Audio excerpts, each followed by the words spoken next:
Hello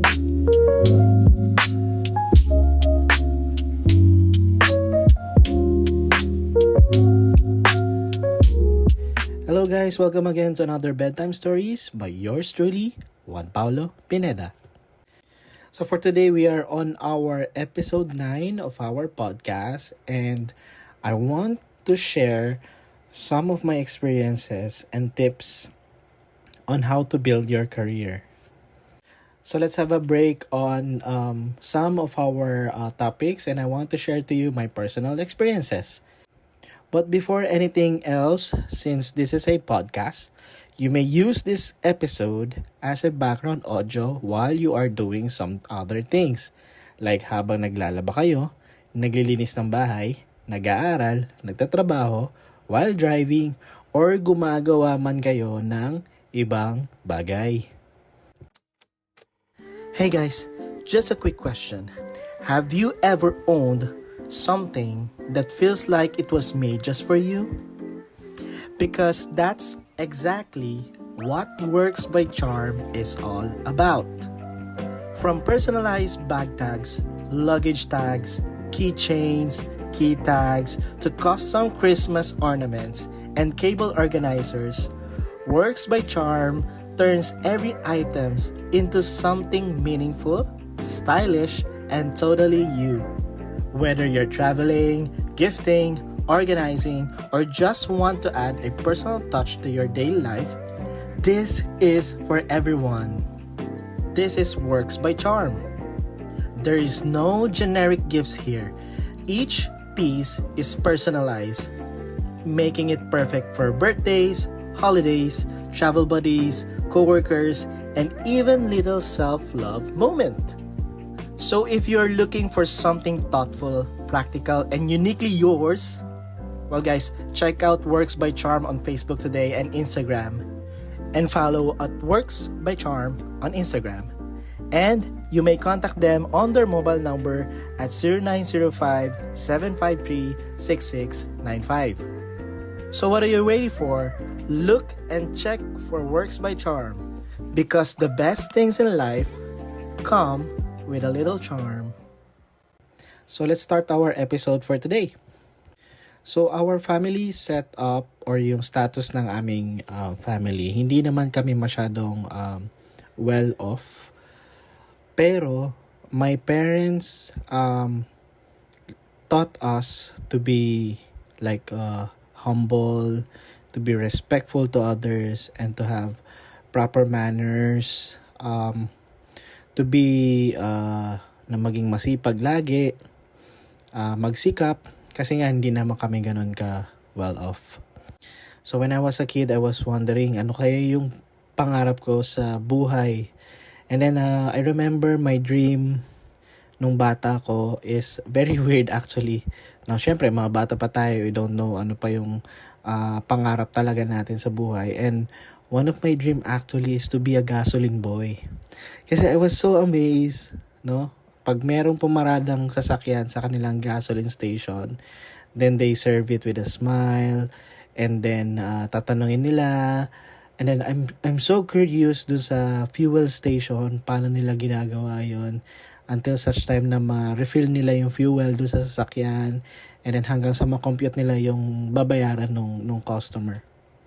So I was amazed that time na, wow, parang gusto ko maging gasoline boy, no, someday, no.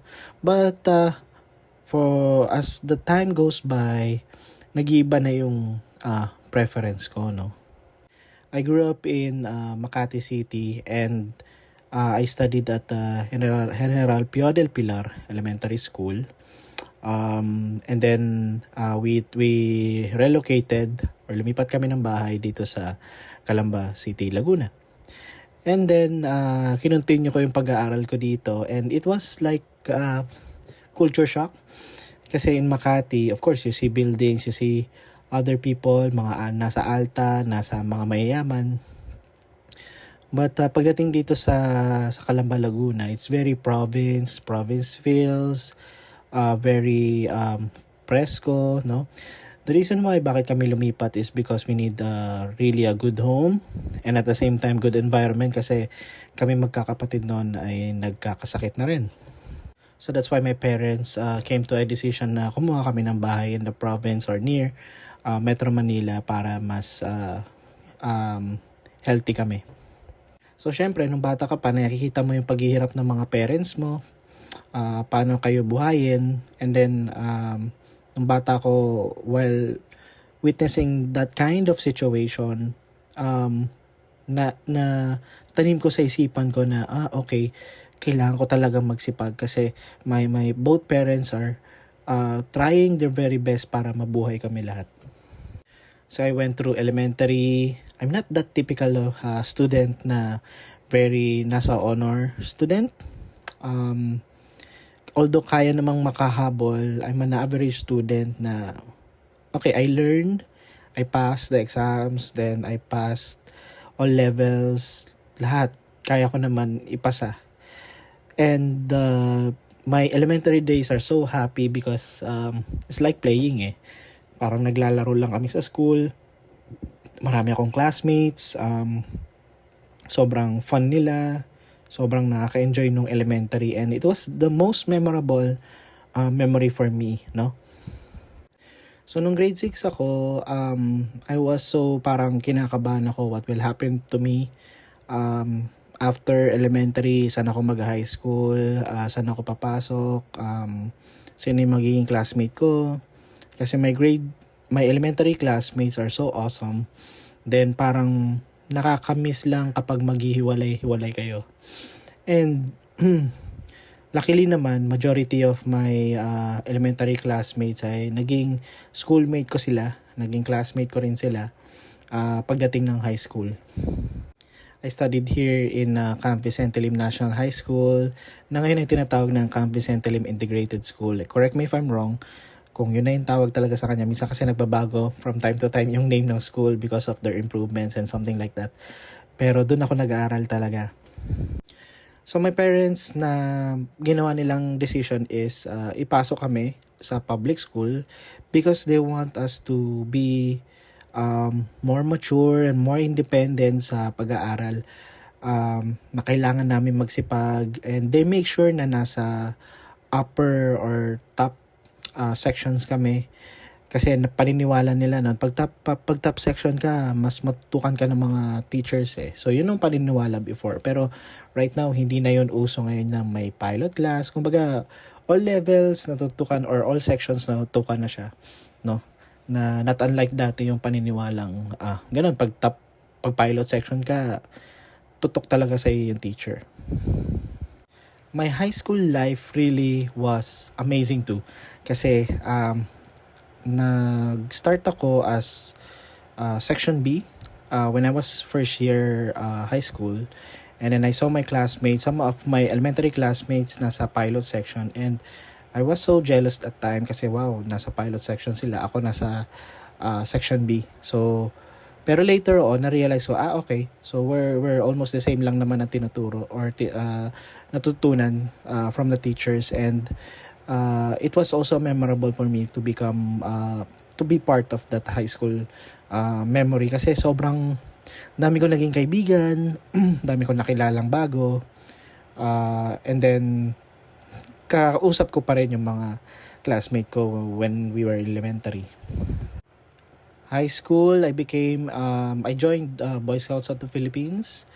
And then I trained kasi when I was first year, nainggit ako sa mga classmate ko nung elementary. Nandun sila sa Boy Scouts, so nakahalera sila every afternoon or every after class. Then they're doing some trainings, learning. So nainggit ako.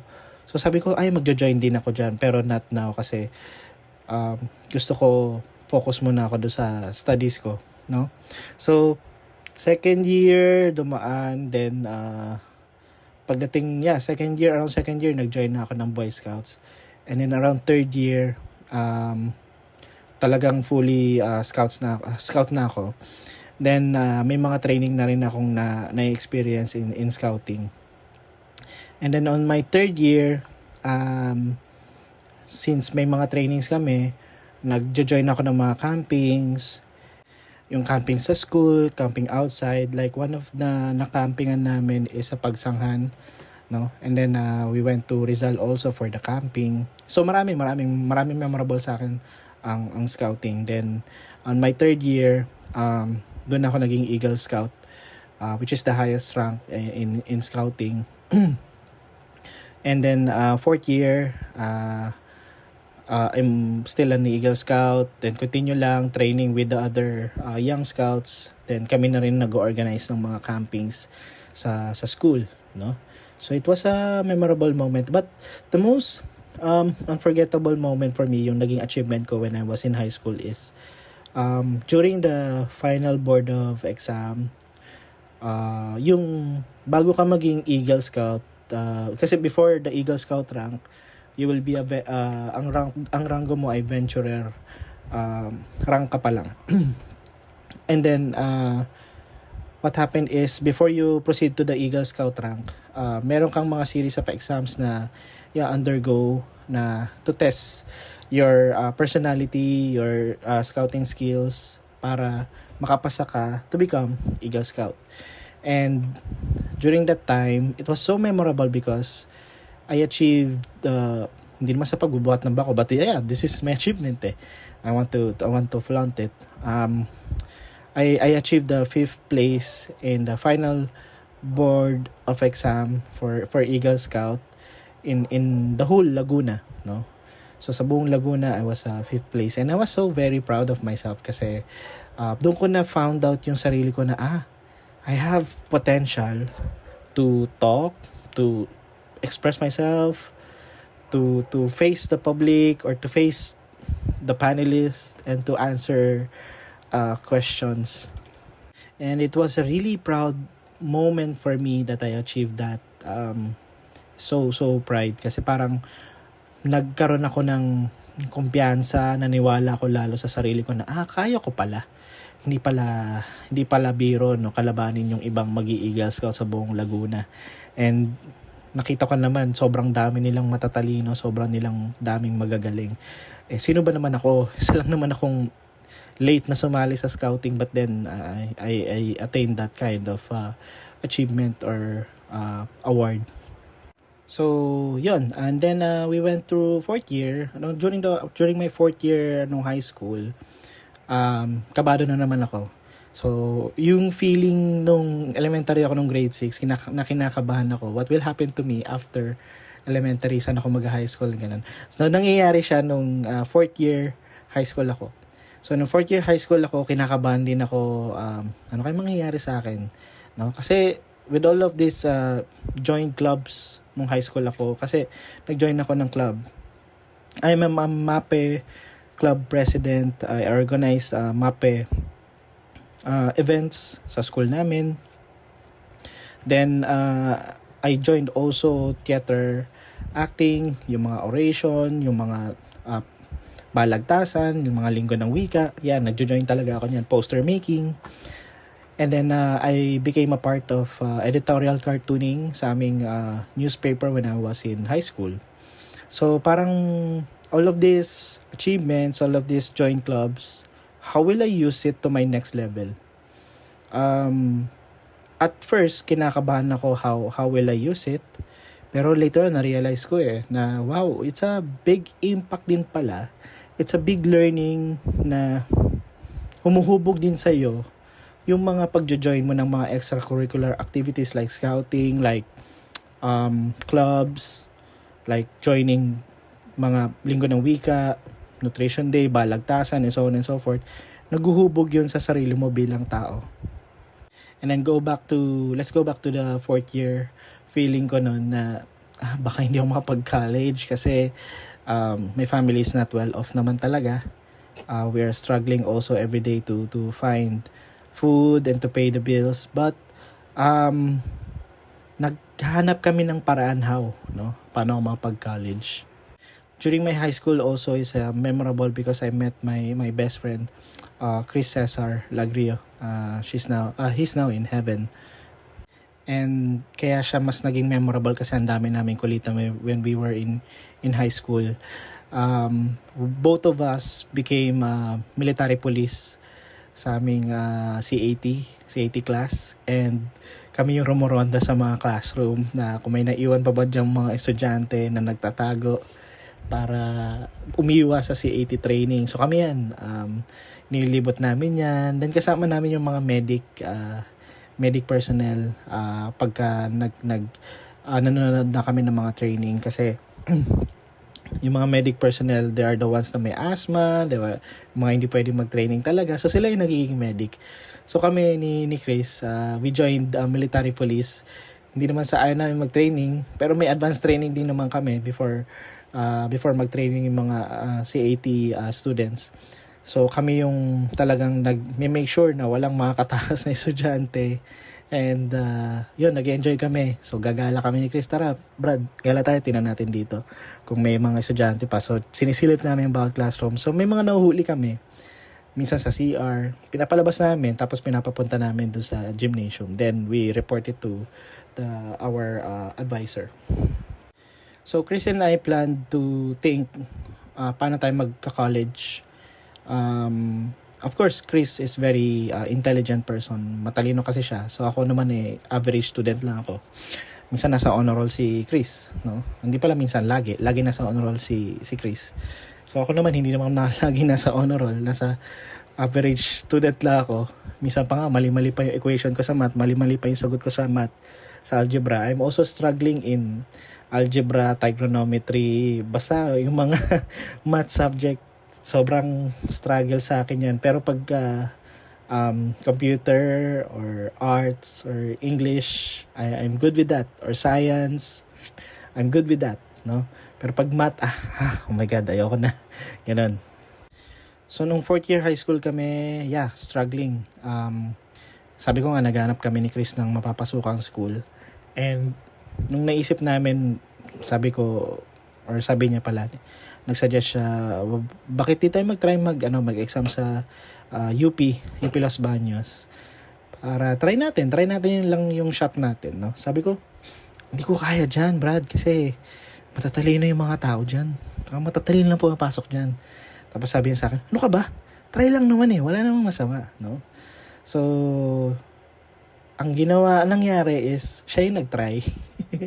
Ako sinadya kong hindi kasi ayoko, kasi parang ayokong mapahiya, ayokong magkaroon ng failure or rejection, yung parang ganung feeling ba. Nag-try siya, then nakapasa naman siya. And then ako hindi ako nag-try. Pero during that time, nung nag-a-apply siya for the UPCAT, iba yung ina-applyan kong scholarship actually. Kasi aksidente lang na-discover ko yung scholarship na yun I remember na nabasa ko lang siya somewhere in a newspaper na merong ino-offer yung Department of Science and Technology na scholarship. So sabi ko, why I don't try to take, no? Pero at first inignore ko muna siya kasi parang nakakaba naman mag-apply, kumbaga, or mag-try apply for the scholarship. And then my chemistry teacher, Ma'am Hidalgo, approached me. Sabi niya, Pineda, bakit hindi ka mag-try na mag-exam na scholarship for DOST? Sabi niya, I believe kayang-kaya mo yon. So ako kinabahan ako kasi yung chemistry teacher ko na sobrang mabait, although strict naman siya, magagalitin, pero hindi naman ganun lagi. Baga firm lang siya. Parang siya talaga yung lumapit sa akin na, why don't you try? Try mo lang, walang masama. Sabi ko, okay ma'am, pero kailan po yung deadline nito? Sabi niya ganun. Sabi kong ganun. Sabi niya, 2 weeks from now yung deadline yan. So puntahan mo na siya, alamin mo na ano yung mga dapat mong requirements na i-build or i-prepare. So ako naman, okay ma'am, sige ma'am. During the time na kinakausap niya ako, Friday noon, and naka-scouting uniform ako. yung uniform ko talaga pang Boy Scout na may sash pa ako, may medallion pa ako sa uniform ko. Kasi during that time, pupunta ako sa scouting office sa Los Baños, Laguna, sa head office. Then, may ipapasa akong requirement for some of the Eagle Scouts na i-apply namin, no? So, tinanong ko rin yung chemistry teacher ko, ma'am, saan po yung office itong Department of Science and Technology? Sabi niya, malapit lang yan dito sa may Boy Scout, paakyat dyan sa may Picard. Tanong-tanong ka na lang doon saan yung DOST. So, ako, sige, tapang-tapangan ako, high school ako noon, biyahe ako papuntang Los Baños. Then, dinaanan ko muna yung scouting or council office. Then, after that, pumunta na ako sa DOST. Yung pagpunta sa DOST, sa Los Baños, sobrang paakyat yun. So, naka-scouting uniform ako. Nilakad ko talaga siya. Sabi ko, hinahanap ko yung scouting. Wala pang Google Map noon, wala pang Waze. Basta, tanong-tanong ka lang kung saan yung DOST. So, nagtatanong ako sa mga tricycle driver. Saan po dito yung DOST? So, yun. So, tinuturo nila ako. Dito yung DOST. So, pagdating ko sa DOST, nagtanong ako sa guard, sir, saan po dito pwede magtanong about scholarship? So, tanong-tanong. Sabi ng guard, sir, dito po, pasok po kayo dyan. Hanapin niya si Sir Alex. Sir Alex pa noon. Nalimutan ko yung last name. Pero kilala ko siya. So, pasok ako, inquire ako. Sabi ko, sir, I would like to inquire for a scholarship for DOST kasi gusto ko pong mag-aral ng college. So, diniscuss na sa akin ng mga requirements. Ito yung mga dapat kong fill upan. Kailan yung exam. Tapos, after niyang banggitin lahat ng yun, binigyan niya ako ng parang battery test, parang reviewer, no, to sa exam. So, sabi ko, ano po ito? Sabi niya, battery test yan. So, magiging reviewer mo yan para makapasa ka sa exam. So, sabi ko, okay po sir, sige po. After that, umalis na ako. Then, diniscuss ko sa parents ko yung plano ko na to apply for the scholarship sa DOST. And then, ito yung mga magiging stipend, ito yung pwedeng maging privileges, ito yung pwedeng maging allowances. So, nag-agree naman sila, sige, try natin. So, yung parents ko, they are very supportive kung ano yung gusto kong mangyari sa buhay. So, tinulungan nila ako to fill out the application. Very careful pa nga kami kasi ayaw naming umulit, ayaw ko nang bumalik. Kumbaga, no room for mistakes. And then, they helped me also to gather all the requirements na needed. Yung sa barangay, medical checkup, and so on and so forth. Then, siguro mga 2, 3, or 4 days na lang bago the deadline. Hindi pa ako nakapag-submit, may kulang pa ako requirements yung medical. So, buti na lang, yung clinic na napuntahan ko is nagre-release agad sila ng result. So, ayun, after that, nirelease na yung result, nakompleto na yung requirements ko. I went straight dun sa DOST Los Baños and submitted all of my requirements, no. Luckily, na-complete, natanggap nila, and I have already scheduled for the exam.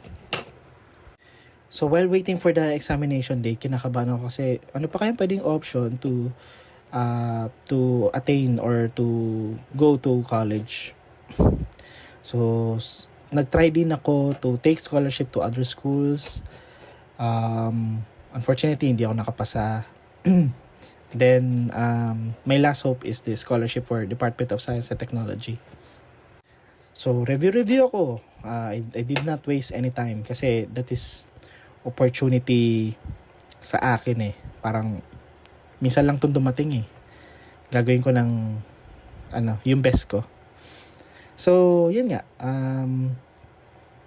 The day of the exam, may mama ginising niya ako ng maaga. You have to prepare na kasi yung exam namin sa San Pablo pa eh. Sa LSPU. So, prepare ako, ganun. Naantok pa kasi galing sa review kinagabihan. And then, I prayed na sana mapasa ko to, bigyan nyo ako ng clear mind. Kasi this is my only hope for now, for my family. So, ang lakas din talaga ng prayer no? Pagka talagang humihiling ka kay Lord, talagang bibigay niya talaga eh. And then, nandun na kami sa LSPU, nag-examine ng mga stubs. Then, ito yung room kung saan ako. Then, I took the exam. Grabe, nakakalugaw yung math, maraming physics, maraming logic, sobrang, basta maraming IQ test. Nakakalugaw siya actually. Pero, nung unang pagkabigay nung test paper, focus ako, walang anything in my mind na problem or what. Sabi ko, this is my opportunity to grant the scholar or to get the scholar para makapag-aral ako ng college. So habang nag-exam ako, nagdadasal ako, Lord, please guide me to the correct answer. Okay, so guide me to the correct answer, Lord, kasi sabi nila marami daw bumabagsak dito. Pero sabi ko, Lord, through your guidance, overcome ko ito. And then yun, after the exam, nakita ko ng nanay ko na yung ugat ko daw sa ulo medyo malaki. Kumbaga talagang nag-isip talaga ako ng todo doon sa exam. So, we went home, naghintay ng result. Yung labas ng result actually is after ng graduation ko, no? Mas lalo akong kinabahan. Kasi parang, paano na to? So, after my graduation, no? Saan ako pupulutin? Saan ako magka-college? So, lumabas na yung result. And yung result ay nakapost sa Philippine Star. Doon nakapaskil lahat ng mga pangalan na nakapasa sa DOST scholarship. So, I think out of 11,000 examinees, almost 5, if I'm not mistaken, 5,000 yung nakapasa. And nung tinignan ko yung dyaryo kinaumagahan, I think that was Saturday Saturday morning. Dumating yung dyaryo, and then I looked to the pages. Sabi ko, inisa-isa ko, syempre malilit yung mga names So tinignan ko talaga, sabi ko, shucks, ito na. So, parang alam mo yung feeling ng mga nag-bar exam na inihintay yung pangalan na lumitaw. So, pero sa akin kasi na dyaryo form. So, tinignan ko, sabi ko, shucks, ito na. Hanggang sa pumunta na sa letter P, Pineda. Ang daming Pineda actually. Then, nakita ko yung pangalan ko, Pineda Juan Paulo. I was shouting for joy inside our house. Then, sabi ko sa namin, pasado ako. So, it was another achievement for me kasi yun na yung chance ko na makapag-college na ako. And kaya ko nang hindi maging pabigat sa parents ko. Kaya ko nang mapag-aral yung sarili ko kasi I have scholarship already. So, yun. After the scholarship, we prepared everything. Yung school na papasukan ko and so on and so forth. Actually, hindi pa ako mismo doon sa actual school na target na DOST na pumunta ako Kumbaga, nag-aral pa ako sa pamantasan ng Kabuyao. And I took the course BS Ed English, Secondary Education English, kasi mura lang naman din yung tuition doon sa pamantasan ng Kabuyao during that time. So, after a year, tinake ko na yung scholarship, tinuloy ko na siya. Kasi may gano'n silang policy So, pagkapasa mo, after a year, pag hindi mo siya nakuha, madi-defeat na. Kumbaga, hindi mo na siya pwedeng makuha. So, noon, kung hindi mo siya, kumbaga, kailangan mo siyang matake within that year para granted ka pa rin ng scholarship. So, sabi ko, parang nahihirapan ako sa BSED English. Then, I want to, sayang naman yung scholarship na nakuha ko. Then, in-apply ko na yung scholarship ko. I transferred to a school. Since sabi ko, gusto kong maging, mag-focus sa computer, about computers. So, I studied at AMA Computer University. Then, in-apply ko yung scholarship ko doon. Laki ng stipend. Sakop naman lahat nung tuition fee and miscellaneous fee ng school. And hanggang sa pagdating ng fourth year ko, titesis na ako, na-maintain ko yung grades ko sa scholarship. Kasi ang maintaining grades sa scholarship sa DOST is 2.50 yung GWA. So, kailangan ko siyang ma-maintain. Kasi pag di ko siya na-maintain, maring mawala yung scholarship sa akin, then babayaran ko si DOST ng lahat ng binigay nila sa akin. So, talagang focus ako sa pag-aaral. I have minimal extracurricular activities, pero I was able to maintain good grades, no? Then thesis came.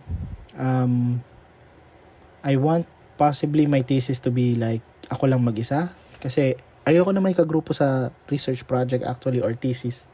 Kasi ayoko yung feeling na magsisisihan. Kasi hindi mo ginawa ito eh. Yung pa hihintay mo pa siyang gumawa. Tapos pag nagkamali, you have to repeat it again. Parang ang hirap ng ganong collab, no?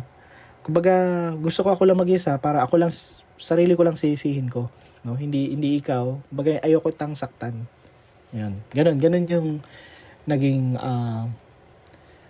action ko towards that. So, ayun, napasa ko yung thesis ko.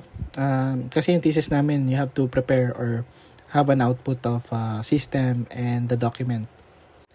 So, yun na nga. Graduation na, picture taking. Ito na naman yung feeling ko na ano mangyayari sa akin after college.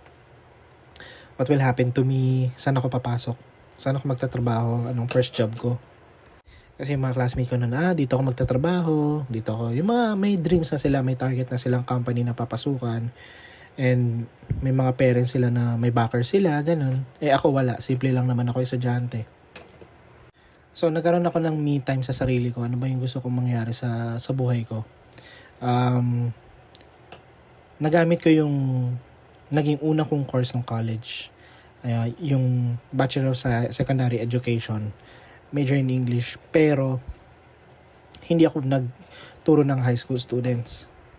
While waiting for the graduation, ang ginagawa ko, nag-a-apply na ako ng trabaho kasi ayokong mapahiya na after graduation, doon ako mag-a-apply, tapos tambay lang ako sa bahay, nag-aanap-hanap ng trabaho. Ayoko nang ganun. Ayoko ma-feel ng mga parents ko na nag-college ka nga pero wala ka namang trabaho sa ngayon, no?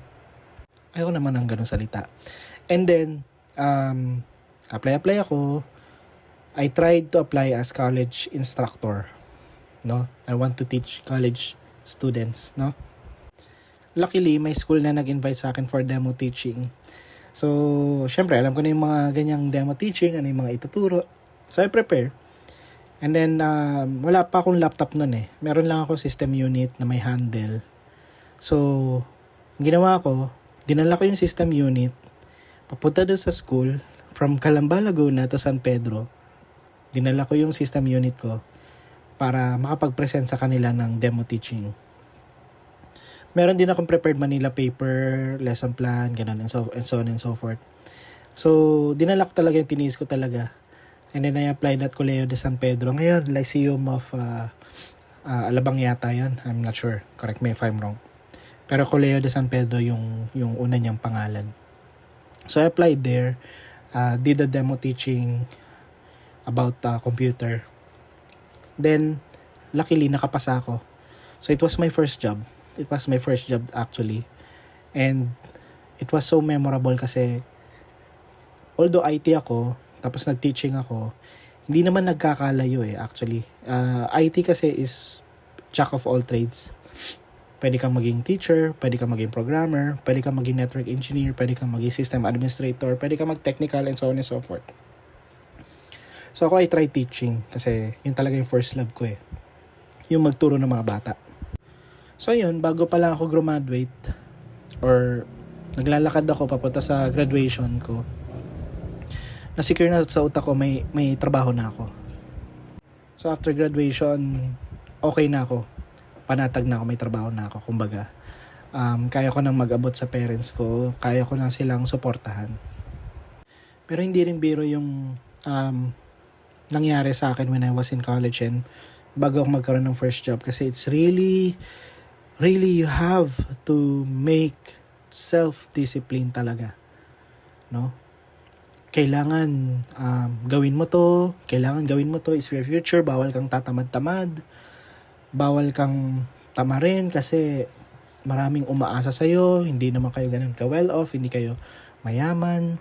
You have to do all things para makasurvive sa buhay. Naniniwala kasi ako na yung opportunity hindi naman yan lalapit din sa'yo kung hindi ka gagawa mismo din ng paraan, no, sa sarili mo. Kung wala kang self-discipline, wala kang naging puhunan para sa sarili mo, yung pinto ng opportunity hindi yan magbubukas para sa iyo eh. So you have to really take that discipline na ma-achieve yung gusto mong marating sa buhay. Ang isang factor para makuha ko yung isang job is yung natutunan ko na ihanda mong mabuti yung resume mo. Kasi yung resume mo yung magdadala talaga sa'yo through that opportunity or through that job eh. Kapag nakita nila na maganda yung resume mo, may impress na sila to call you, to have the interview with you, and so on and so forth. So ako talagang ginandahan ko yung resume ko kahit fresh grad pa lang ako, from the advice of my teacher, English teacher nung nasa college kami, na kailangan gandahan yung resume, all of the achievements, sige lagay mo lang dyan, para makita nila yung personality mo and so on. And then, you have to practice na sumagot ng mga interview questions, to be confident na sagutin lahat yon. Yun. True naman, kasi tinake ko yung payo nila, ginandahan ko yung resume ko. And na-impress naman yung unang job ko sa resume ko or sa na-achieve ko nung college and high school. What about OJT? I took my OJT in our computer laboratory. Kumbaga align pa rin naman siya on my course. Kasi naniniwala ko na if you take the internship, it should be aligned to your course. Na hindi siya dapat saliwa.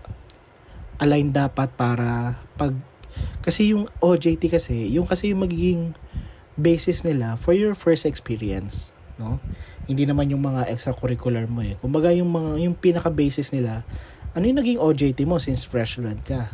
Ano yung naging research paper mo since fresh grad ka? So nandun, naka-indicate yung kung saan ako nag-OJT, ano yung mga ginawa ko, saan ako ano yung research paper ko, may research title is all about, ano yung system na ginawa ko, and so on and so forth. Hanggang sa when I was in teaching na 1 year, I think that's 1 year, if I'm not mistaken, na-realize ko na parang ang hirap din pala mag-share sa bata ng reality ng buhay, kung ano nangyayari talaga sa industry. So, I take a leap. I take the chance na mag-apply to IT industry. And one of the job na nakuha ko is in Makati, which is I'm the database admin as well as the programmer sa isang security systems, no, in Makati sa may Legazpi Village. Ako yung pupunta sa client, ano yung papagawa nilang system, ano yung problem sa database nila, ano yung problem sa query nila. So I'm the one who is checking that kind of concerns. So doon ko talaga naranasan yung hirap ng buhay kasi ang hirap pala mag-commute from Calamba to Makati, then uuwi ka ulit, pagod ka, traffic, it's wasting your time, maglalakad ka, sisipin mo pa yung code na gagawin mo sa yung program, and so on and so forth. But the best part of that job is pinalipad ako papunta sa geothermal plant in Sorsogon, then pinagawa ko ng 1 week na system lang, and I enjoyed it a lot, no?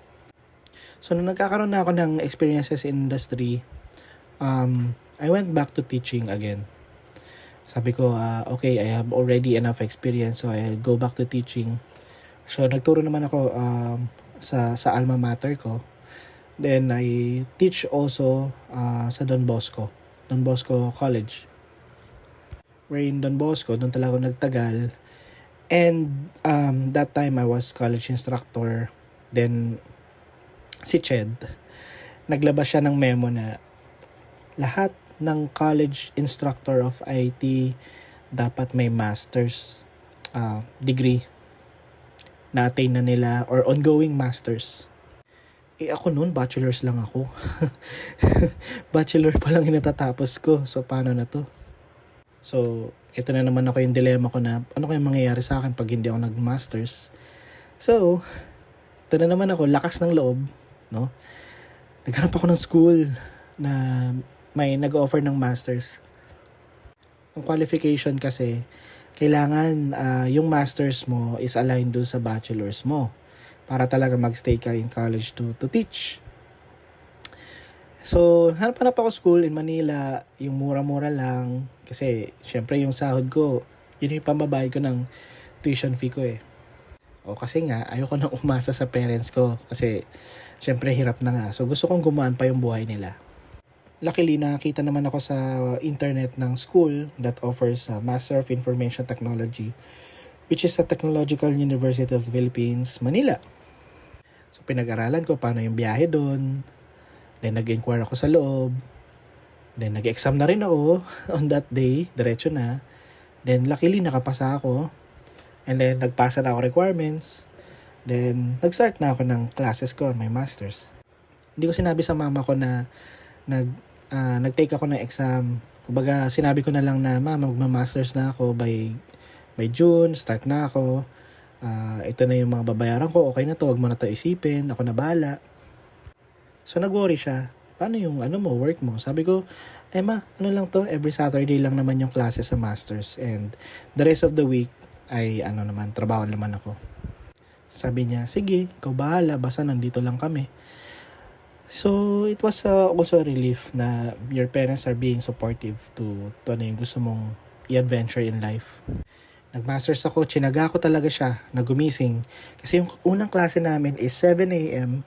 So, I have to wake up 4 a.m. Kailangan nakaalis na ako ng 5 a.m. At kailangan nasa Manila na ako ng before 7 a.m.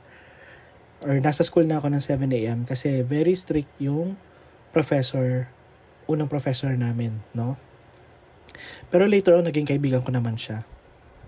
Tapos ngayon, siya na yung lagi kong mentor when it comes to life. Ayun, tsinaga ako. Sometimes ang klase namin until gabi. Until hapon, talagang tsinatsaga ako. Kahit umuwi akong pagod sa bahay, Sunday pahinga, then Monday trabaho uli. Cycle lang. Hanggang sa natapos ko yung mga subjects, then nandun na ako sa research project. Sa research project talagang sinabi nila na, sabi ng professor namin na individual research project ito. Hindi tayo nasa college or high school na by groupings kayo. This research project, individual kayo to test your capability as a student. So, nashock ako. Sabi ko, ganito palang kultura. Okay, sige.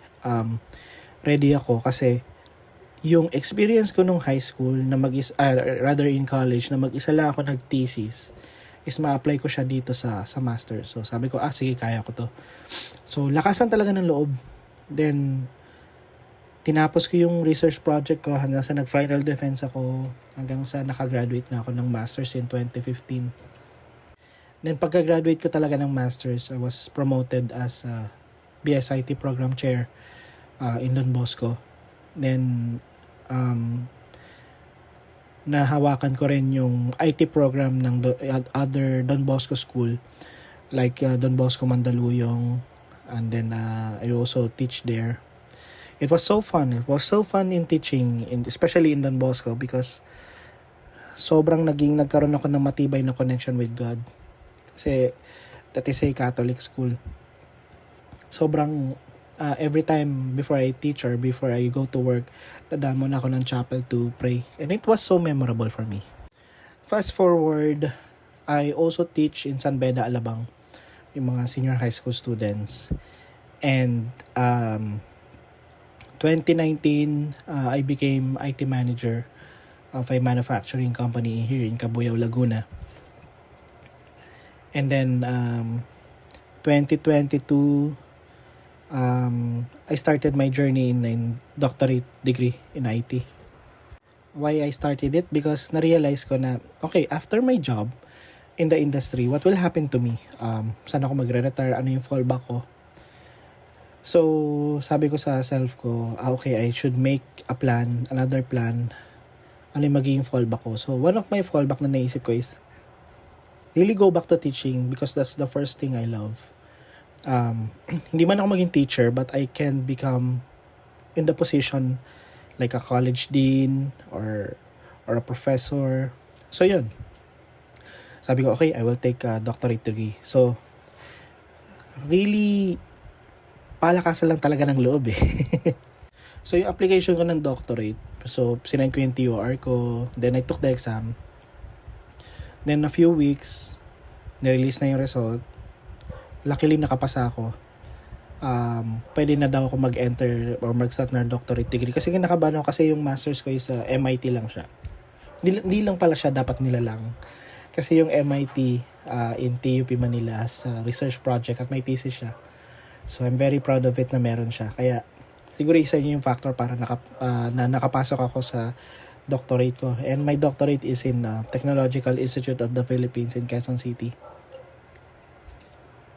So, nagkaroon ako ng first sem in my doctorate and then I stopped because I need to support my family for finances.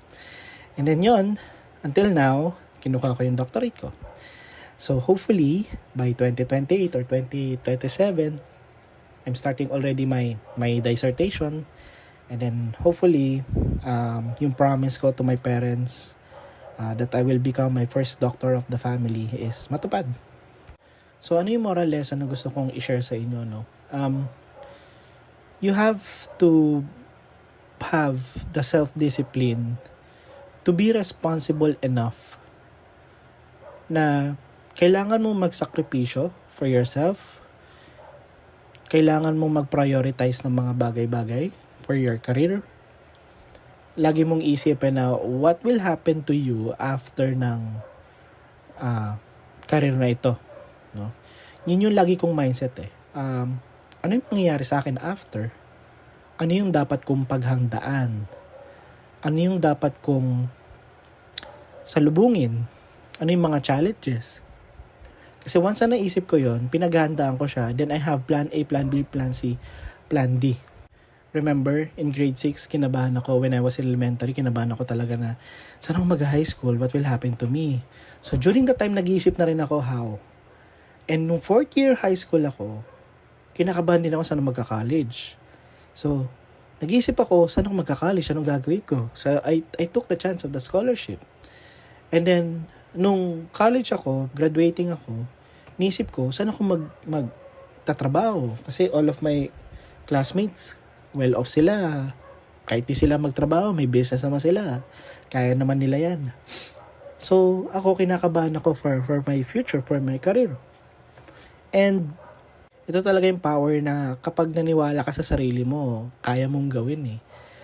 Na lahat ng challenges na darating sa buhay mo, is kailangan mo talagang paghandaan eh. Kasi kung hindi mo siya paghahandaan, nothing will happen. Walang mangyayari. You will stay stagnant.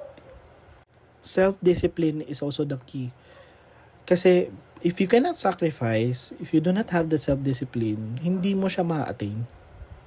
Like for example, talagang tsinaga ko every day during my masteral days.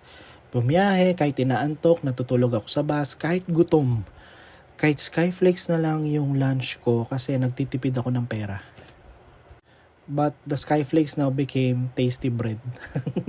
Or burger sa McDo kasi sulit kasi nakagraduate, then may salary increase, nakakabili na ng mga gusto, nakakapag-invest na. But of course, you want to reach more income or have a increase in salary para mas matulungan mo yung mga magulang mo. Kaya I try to start the doctorate journey. Bottom line is, lakasan lang talaga ng loob. Wala naman kasi mangyayari kung hindi mo susubukan eh. 'Di ba? Try mo. Pagka maganda yung resulta, better. Kapag hindi, okay lang yan kasi God will guide you to the right path eh. I-redirect ka naman niya, no? And right now, I'm enjoying my life. I have friends. I'm taking my doctorate kahit mahirap. Just take it. Kasi later on, i-harvest ko naman siya. And I have my family who is very supportive in me kung ano yung gusto kong marating sa buhay. And I want to really thank them kasi kung hindi naman dahil sa kanila, wala rin naman ako sa kalalagyan ko ngayon eh. Their sacrifices, yung pagtitipid nila, sobrang tight ng budget, paghahanap ng income, ng pera, when I was in elementary until the time na hindi pa kami, yung until the time na okay na kami in terms of finances. Of course, right now we have having concerns on finances, pero nasa-survive naman every day. But of course, you want to give the best life for your parents kasi deserve nila yan eh. And I want my parents to be proud na they have the first doctor in their family. Kasi when I was a kid, yung kwento sa akin ng nanay ko, inaapi-api rin naman sila, minamalit sila ng ibang tao na hindi makapag-college ang mga anak mo. Hindi yan magkakaroon ng magandang buhay, no? Kumaga minamaliit sila. But now we are proving to them na mali yung sinasabi nila. Pero hindi kami gumaganti we just pray na kay God na bahala na po kay Lord sa kanila kung ano man sasabihin ng ibang tao. But kami sa pamilya namin, mag-aaral kami mabuti, magtataguyod kami ng pamilya namin. And one time, mama and I in a car, sinasamahan ko siyang mamili, no? Then nag-usap kami. Then we go back to kumbaga parang may relapse kami. So sabi ko sa kanya, parang dati lang no, hinahatid mo ako sa school, naka-jeep tayo, naka-tricycle. Ngayon, hinahatid kita, nakasasakyan pa tayo, ako pa yung driver mo. So sabi niya, oo nga no, saya, grabe yung buhay no. So kumbaga na-touch din ako na mayroong improvement, may progreso. And we will still continue it, no? We will still continue helping other people. Kasi pag humiling kami kay God, nabibigay naman niya. Sobrang thankful kami kay God. Hindi kami madasalin tuwing linggo. Hindi kami impokrita na magdadasal o pumunta sa simbahan tuwing linggo, pero the rest of the week gagawa ng masama sa ibang tao at pagchichismisan ng ibang tao o huhusgan. Hindi po kami ganun. Kami po yung tipong hindi kami madasalin, hindi kami nagsisimba tuwing linggo, pero alam namin sa kaibuturan ng puso namin na mabubuti kaming tao, wala kaming tinatapakang tao, at nagdadasal kami lagi kay Lord pag kailangan namin magdasal. Alam namin may nagagawa kaming kasalanan at sinasabi namin siya sa Panginoon. And ganun kami tinuruan ng parents namin. Magsisimba kami kapag sobrang pasasalamat namin sa Kanya at sobrang kasalanan na yung ginagagawa namin sa Kanya. Doon lang kami sisimba, no? Pero we have really deep connection with God sa kaibuturan ng puso namin kasi every night we pray, every time we pray, every time nire-remember namin si God, no? Sa pamilya namin naniniwala kami na kapag gumawa ka ng mabuti sa kapwa mo, ibabalik yan sa'yo ng Panginoon. Yes, that's very true.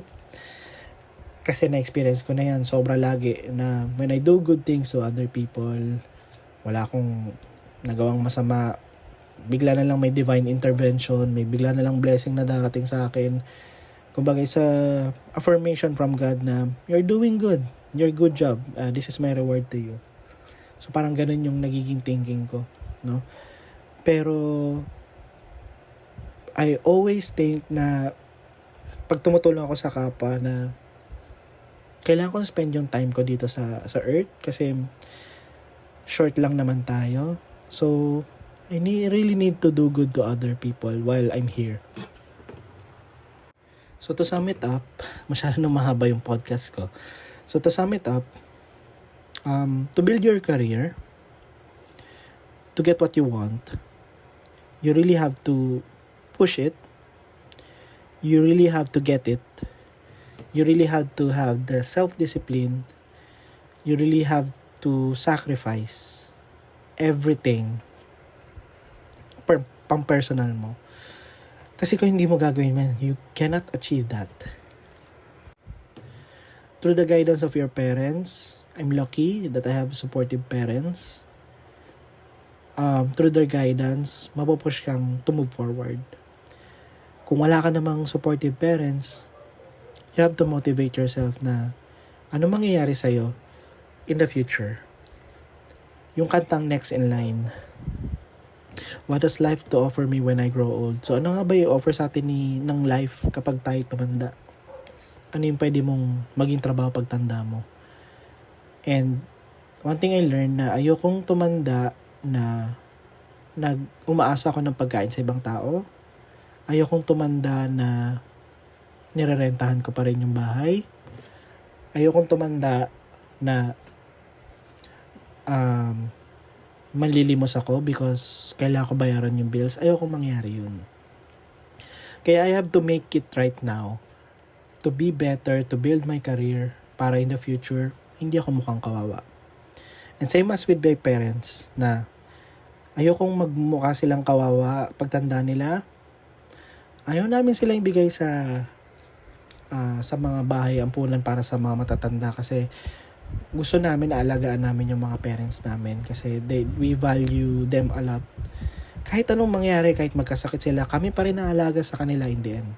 And yun yung ibibigay naming tulong or kabayaran or balik sa kanila kasi inalagaan din naman nila kami nung bata kami. So bakit hindi namin sila alagaan pag tumanda na sila at may sakit na sila at hindi na sila makabangon? So, dapat alagaan namin sila. And it is our responsibility. Responsibility namin yan bilang mga anak. And, yun. You have to really have the courage to try. Walang mangyayari kung hindi mo susubukan. Okay? So, just believe in yourself na kaya mo yan. You don't have to listen to other people saying about you. Binabash ka nila, okay, fine. May sasabihin sila about you, okay, fine. Just ignore it. Just continue moving forward. Kasi wala namang may tutulong yung mga ibang tao kung ano sasabihin nila eh. Pakinggan mo yung sarili mo, pakinggan mo yung pamilya mo. Okay? So just move forward and get that dream. I hope you enjoyed tonight's, or rather today's episode of sharing my experiences. And see you again for another episode. Thank you.